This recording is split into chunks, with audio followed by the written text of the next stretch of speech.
Noi abbiamo posto una questione in passato, adesso non abbiamo ben capito se tornerà fuori o meno, e la vediamo di buon grado, di poter ragionare sulle nuove assunzioni, non sui medici che oggi fanno già sto mestiere, ma se arrivano dei giovani di poter valutare di assumerli e quindi essendo diciamo, strutturati avranno le 36 ore alla settimana e faranno a tempo pieno il medico di base. Da liberi professionisti dunque a dipendenti del sistema sanitario come gli ospedalieri, una richiesta che ora viene accelerata dal fattore PNRR, o meglio dalle 99 case di comunità che dovranno essere a regime entro metà del prossimo anno. E ben vista anche dalla CISL perché, dice il sindacato, ottimizzerebbe le risorse a vantaggio del cittadino.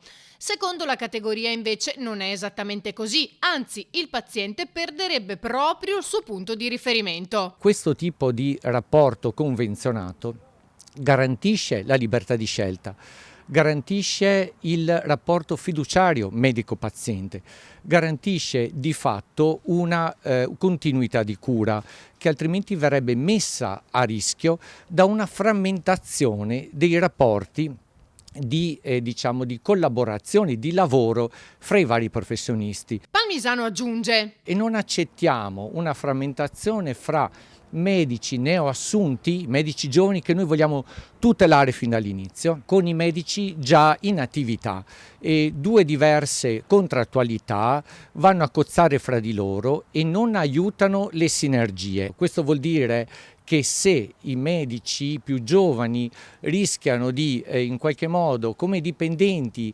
lavorare nelle case di comunità, i loro pazienti, quando andranno nelle strutture non troveranno più il proprio medico, troveranno i medici che a turno si ruoteranno. Il cittadino appunto che si rivolgerà a queste strutture, con le quali vanno definite anche le modalità di accesso, rischia di trovare ogni volta dei medici diversi. La categoria attende da mesi un tavolo con la regione. Il compito di FIMG è quello di, insieme alla politica, trovare il più possibile una sintesi per le riorganizzazioni territoriali. È possibile. E conclude: non è un problema di stipendio.